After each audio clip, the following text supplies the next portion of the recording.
ओम श्री परमात्मने नमः। स्त्राजित नामक यादव भगवान सूर्य का परम भक्त था। भगवान सूर्य ने प्रसन्न होकर उसे सयमंतक मणि प्रदान की थी।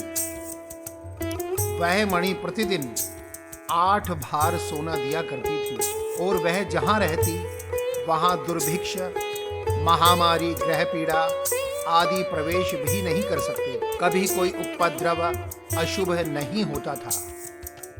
एक बार भगवान श्री कृष्ण ने प्रसंगवश कहा, स्त्राजित तुम अपनी मणि राजा उग्रसेन को दे दो, इससे यह बहुमूल्य वस्तु सुरक्षित हो जाएगी और तुम्हें यश भी मिलेगा।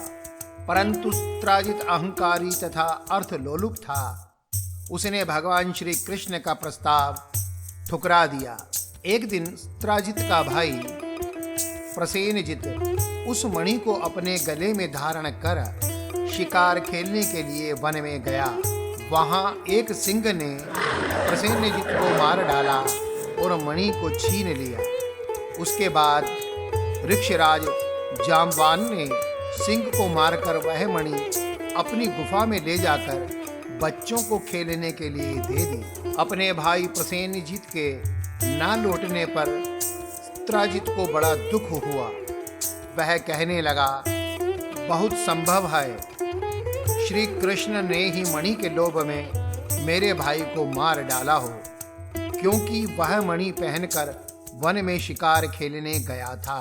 जब श्री कृष्ण ने सुना कि स्त्राजित मुझे ही कलंक लगा रहा है, तब वे इस कलंक को धो डालने के लिए प्रसेनजित को ढूंढने के लिए नगर के कुछ गणमान्य नागरिकों को लेकर वन में गए।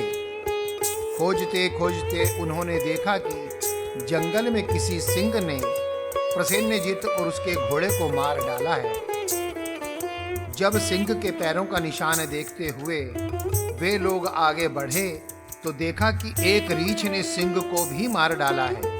रीछ के पद चिन्हों के निशान देखते हुए सब गुफा तक पहुंचे। भगवान श्री कृष्ण ने सब लोगों को बाहर ही बिठा दिया और अकेले ही घोर अंधकार से भरी हुई ऋक्षराज जाम्बवान की भयंकर गुफा में प्रवेश किया। वहां उन्होंने देखा कि श्रेष्ठ सयमंतक मणि को बच्चों का खिलौना बना दिया गया है। भगवान श्री कृष्ण जैसे ही मणि लेने के लिए आगे बढ़े, अचानक क्रोधित होकर जाम्बवान सामने आ गए। उस समय उन्हें भगवान की महिमा और प्रभाव का ज्ञान नहीं था, इसलिए वे भगवान श्री कृष्ण से घमासान युद्ध करने लगे। भगवान के घूंसों की चोट से जाम्बवान के शरीर की एक एक गांठ फूट गई। पूरे 28 दिनों तक युद्ध चलता रहा। जाम्बवान का शरीर पसीने से लथपथ हो गया, उत्साह जाता रहा। अंत में उन्होंने भगवान श्री कृष्ण को पहचान लिया और कहा, प्रभु मैं जान गया कि आप ही पुराण पुरुष भगवान विष्णु हैं। मुझे पराजित करने की क्षमता किसी साधारण मनुष्य में नहीं हो सकती। आप विश्व के रचयिता ब्रह्मा आदि को भी बनाने वाले हैं। आप अज्ञानवश हुए मेरे अपराध को क्षमा करें।